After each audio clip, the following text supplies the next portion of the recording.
Hello, हमारे channel Rathore diaries में आपका स्वागत है। कैसे हैं आप? आई होप आप सब बहुत अच्छे होंगे।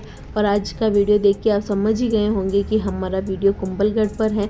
तो मैंने और शगुन के पापा ने रात को ही डिसाइड कर लिया था कि कल सुबह अर्ली मॉर्निंग निकल जाएंगे। तो अब हम कुंभलगढ़ के लिए निकल गए हैं। कुंभलगढ़ किला राजस्थान राज्य के राजसमंद जिले के केलवाड़ा तहसील में स्थित है। कुंभलगढ़ जाने का रास्ता बहुत ही शानदार है क्योंकि ये पूरा पहाड़ों से घिरा हुआ है और बारिश के टाइम में तो पहाड़ों पे इतनी हरी भरी हरियाली हो जाती है कि बहुत ही सुंदर दृश्य अपने को देखने को मिलते हैं। जैसे कि आप देख पा रहे हैं कि रास्ता कितना सुंदर है, मन को मोह लेता है।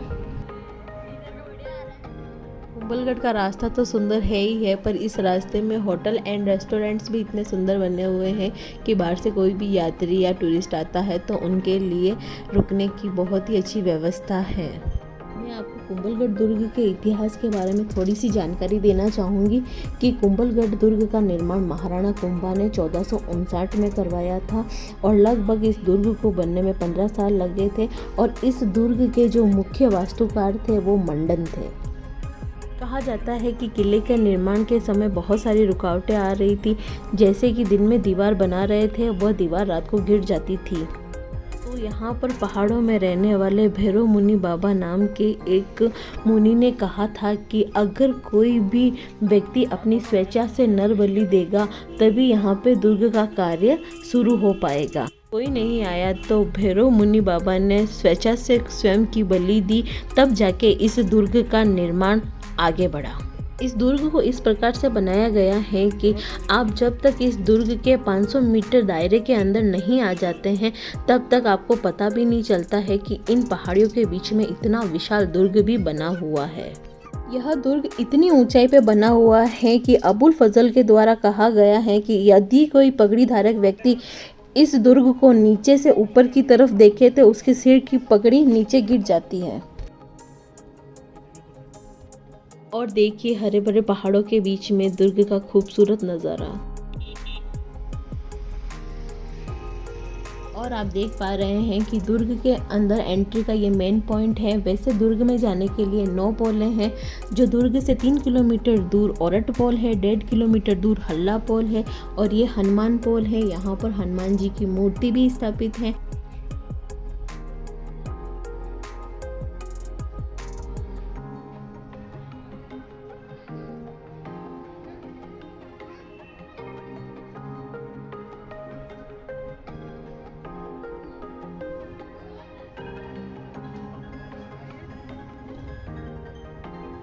हनुमान पोल के जस्ट बाद में रामपोल आता है और रामपोल के अंदर एंट्री करने से पहले अपने को एंट्री टिकट लेना पड़ता है, जो कि रामपोल के जस्ट राइट हैंड साइड में ही एंट्री काउंटर है। तो हम वहीं काउंटर पर जा रहे हैं और एंट्री टिकट ले रहे हैं।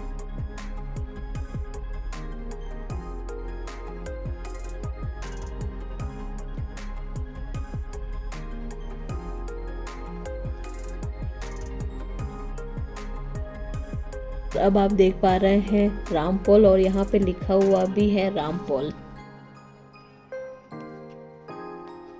और यहाँ से शुरू होती है किले की मुख्य दीवार।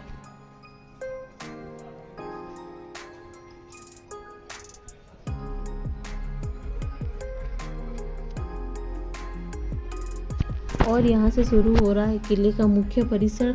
और यहाँ पे लिखा हुआ भी है विरासत को संजो कर रखें और गौरवान्वित अनुभव करें। तो हमारा ये फ़र्ज़ बनता है कि हम कहीं भी ऐसी जगह पे जाते हैं तो वहाँ पर हम गंदगी ना फैलाएं और इन चीज़ों को गंदा नहीं करें। पुरातत्व विभाग की तरफ से यहाँ पर दुर्ग की पूरी डिटेल और मैप भी दे रखा है।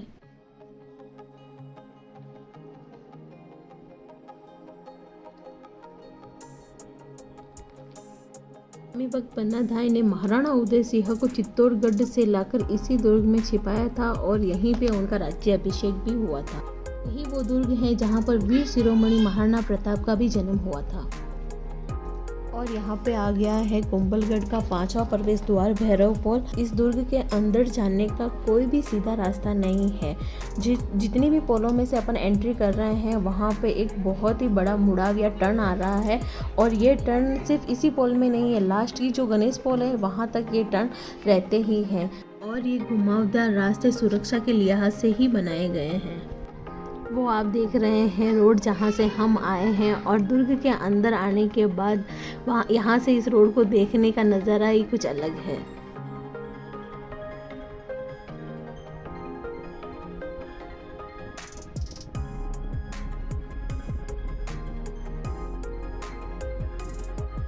और आप यहाँ पर देख पा रहे हैं एडवेंचर एक्टिविटी के लिए जिप लाइनिंग भी है।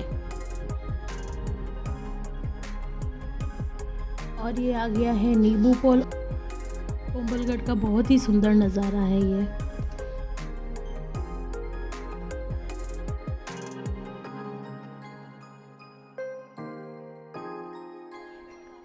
यही वो पुल है जहाँ पर तोप के गोले का निशान है। इससे ये सिद्ध होता है कि इस दुर्ग पर कितने ही आक्रमण हुए हैं, पर फिर भी ये दुर्ग अविजय रहा। और अब ये आ गया है चौगान पुल। आपने एक चीज़ नोटिस की होगी शायद कि ये पुलें अब धीरे धीरे छोटी होती जा रही है।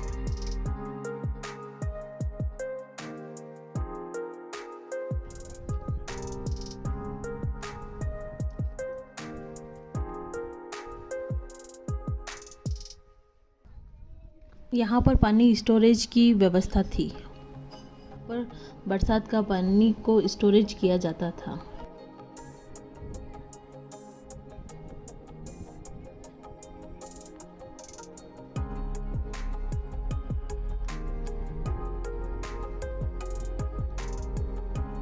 और अब हम जा रहे हैं वीर शिरोमणि महाराणा प्रताप की जन्म स्थली पर। मुझे नहीं लगता कि वीर शिरोमणि महाराणा प्रताप के बारे में मुझे किसी को भी बताना पड़ेगा, क्योंकि महाराणा प्रताप के बारे में भारत का बच्चा बच्चा जानता है, उनकी वीरता के बारे में, के गौरव के बारे में।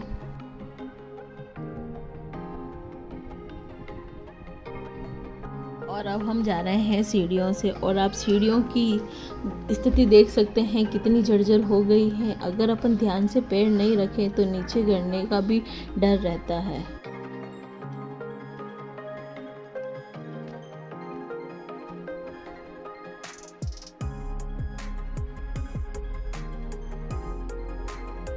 एक मंजिला इमारत है, और जहां हम अब आपको ले जा रहे हैं वही इसी कमरे में महाराणा प्रताप का जन्म हुआ था। ये आप देख सकते हैं कि ये जगह धीरे धीरे खराब होते जा रही है। बहुत ही अंधेरा है इस रूम में। इस कमरे की स्थिति बहुत ही खराब हो रही है। इस रूम में आप देख सकते हैं महाराणा प्रताप की तस्वीर भी लगी हुई है।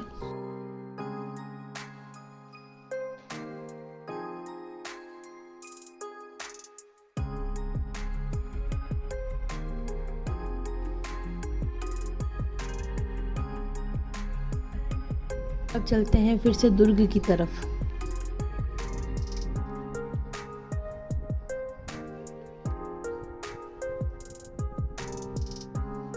और अब ये आगे है यहाँ पे पागड़ा पुल।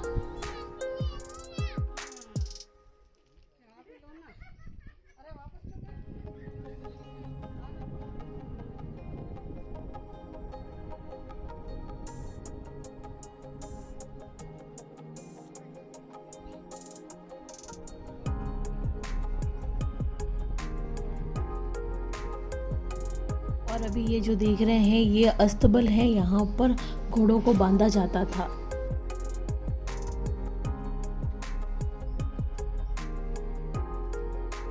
कितने ही अच्छे प्रकार से इसे बनाया गया था, जो अभी तक बहुत ही अच्छी कंडीशन में है।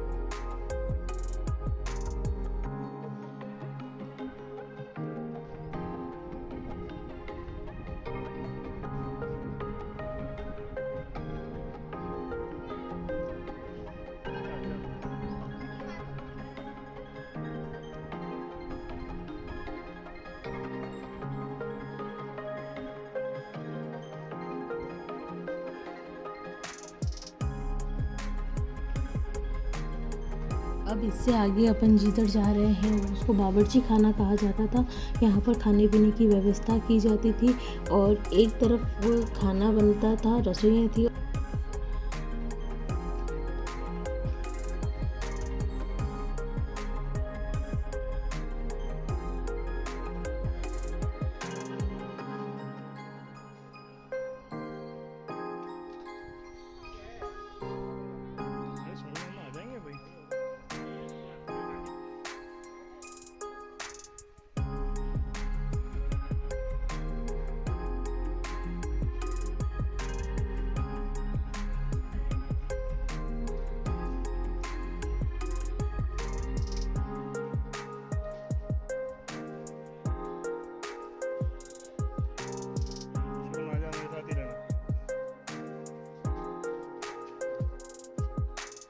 अब अपन यहाँ से आगे जा रहे हैं जहाँ पे माता जी का मंदिर बना हुआ है। ये चामुंडा माँ का मंदिर है।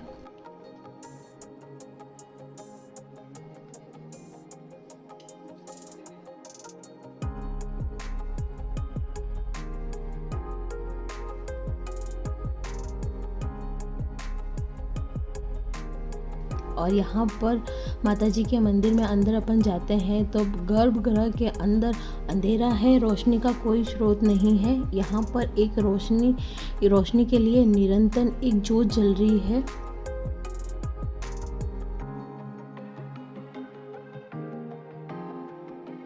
मंदिर के जस्ट पास में कुंभा महल है और अब अपन कुंभा महल की तरफ चलते हैं। इधर आ जा, इधर आ जा।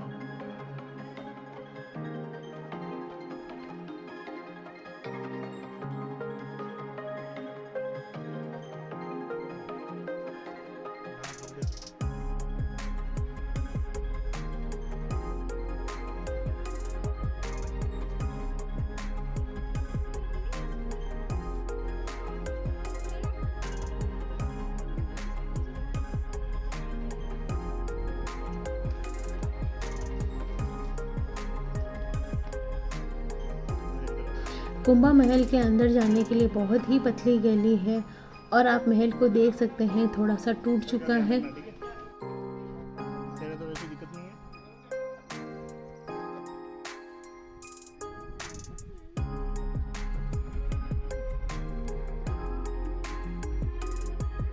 इधर आ जा।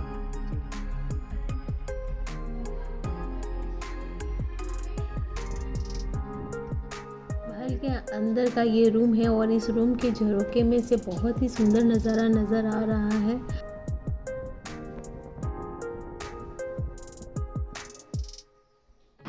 इस किले के उत्तर की तरफ पैदल का रास्ता टूटिया का होड़ा, पूर्व की तरफ हाथिया घोड़ा की नाल में उतरने का रास्ता दाणीवट्टा और पश्चिम की तरफ का रास्ता टोडावारी कहलाता है।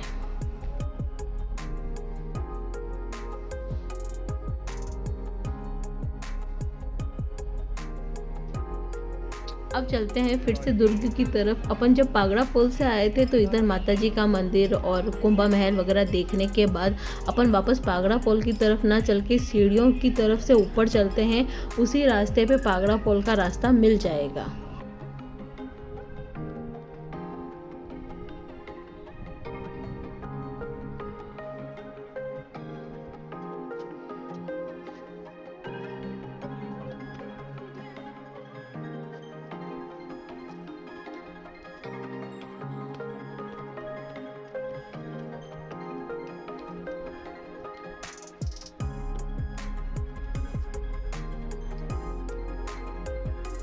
ये जो रास्ता आप देख रहे हैं वो सीधा पागड़ा पुल से आ रहा है और अपन सीढ़ियों से आए हैं तो ये रास्ता एक जगह पे आके मिल रहा है।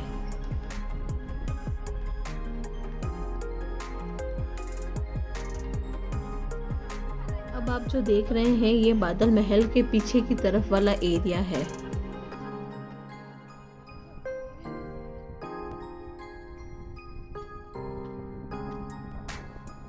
इस दुर्ग के अंदर एक और दुर्ग है जिसे अब हम देखेंगे।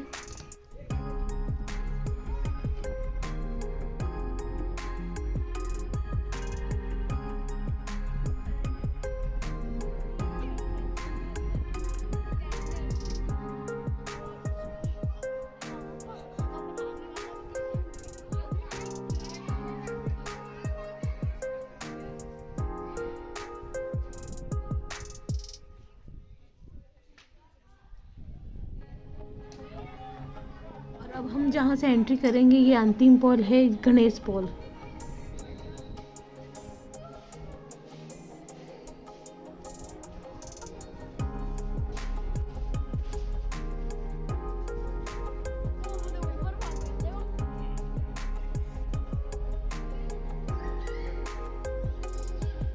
और जो अब आप देख रहे हैं ये बादल महल का मुख्य परिसर है।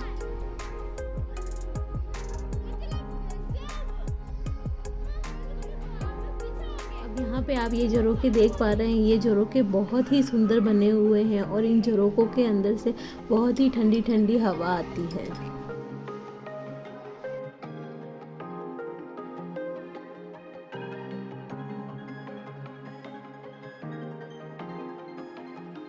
इन झरोखे के ऊपर आपको नज़र आ रहा होगा कि बहुत ही सुंदर नक्काशी भी की हुई है।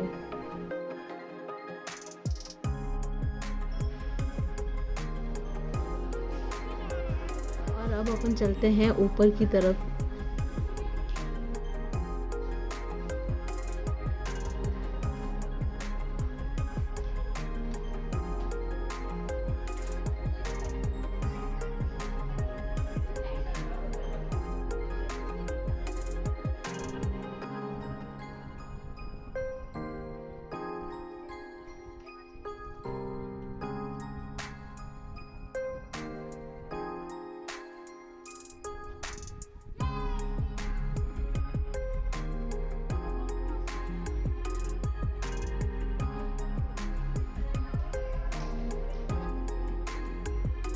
अब हम पहुंच गए हैं कुंभलगढ़ के सबसे टॉप पर और आप यहां से देख सकते हैं प्रकृति का बहुत ही खूबसूरत नज़ारा जो आपका मन मोह लेता है।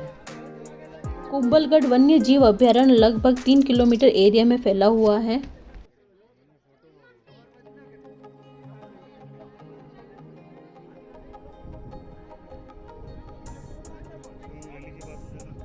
यह दुर्ग लगभग मेवाड़ व मारवाड़ की सीमा पर बना हुआ है, इसलिए इस दुर्ग को मेवाड़ की आंख भी कहा जाता है। और पहाड़ों के बीच में से आप देख सकते हैं वो मारवाड़ की सरहद नज़र आ रही है।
अब हम जाएंगे वहाँ पर जिसे कहते हैं the great wall of India, Kumbhalgarh की विशाल दीवार।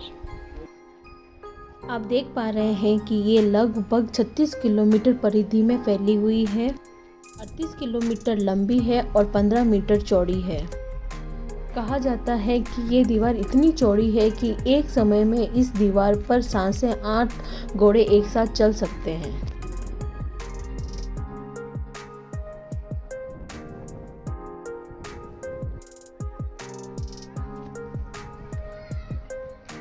अब हम दुर्ग से नीचे आ गए हैं और सबसे पहले चलते हैं वेदी मंदिर।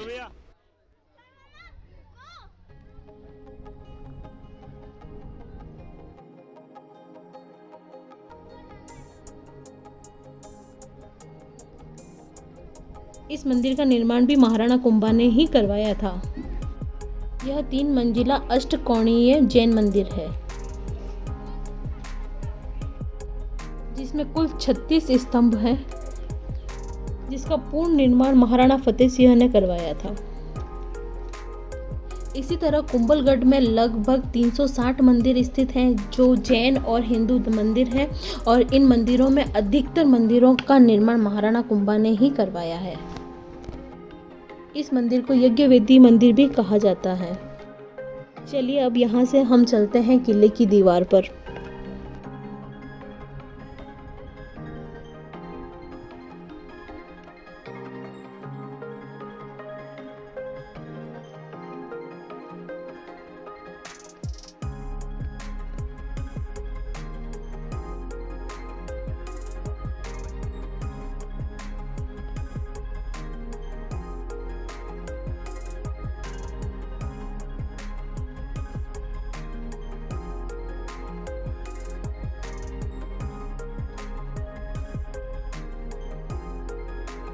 तिरंगे के साथ कुंभलगढ़ का नज़ारा बहुत ही अद्भुत है।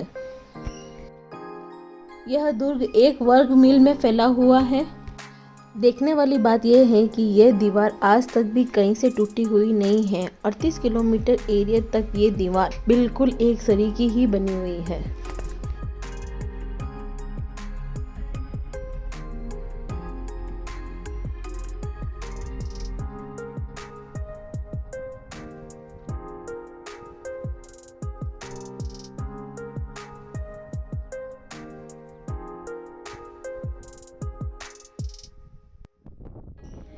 इस दुर्ग की दीवारों का निर्माण इस तरह से करवाया गया था कि कोई भी दुश्मन सेना इस दुर्ग की दीवार को भेद ना सके और आसानी से अंदर प्रवेश भी ना कर सके।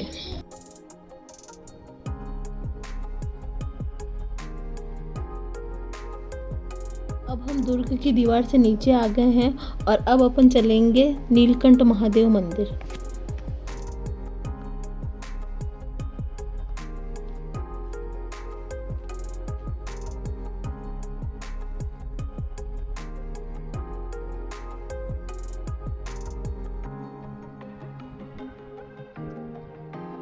यह मंदिर 24 विशाल स्तंभ पर बना हुआ है और इस मंदिर के ऊपर 7 गुंबद है।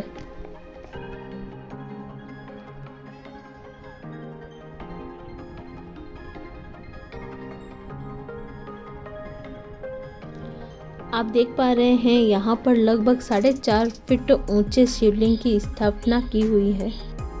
कहा जाता है कि इस शिवलिंग पर महाराणा कुंभा बैठे बैठे ही जलाभिषेक करते थे। इससे हम अंदाजा लगा सकते हैं कि महाराणा कुंभा की जो कदकाठी थी वो कितनी विशालकाय थी। किले के परिसर में रात के समय में लाइट एंड साउंड शो किया जाता है जो कोविड के समय से बंद है।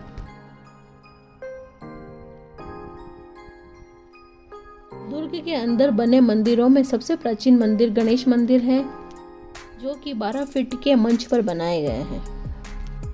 इस दुर्ग को 2013 में यूनेस्को द्वारा विश्व धरोहर स्थल की सूची में शामिल किया गया। अब हम कुंभलगढ़ पूरा घूम लिए हैं और अब यहाँ से निकल के हम दूसरी जगह जाएंगे। उसका वीडियो भी हम आपके साथ बहुत जल्दी शेयर करेंगे। ये वीडियो आपको कैसा लगा आप कमेंट में ज़रूर बताइएगा। जय श्री कृष्णा।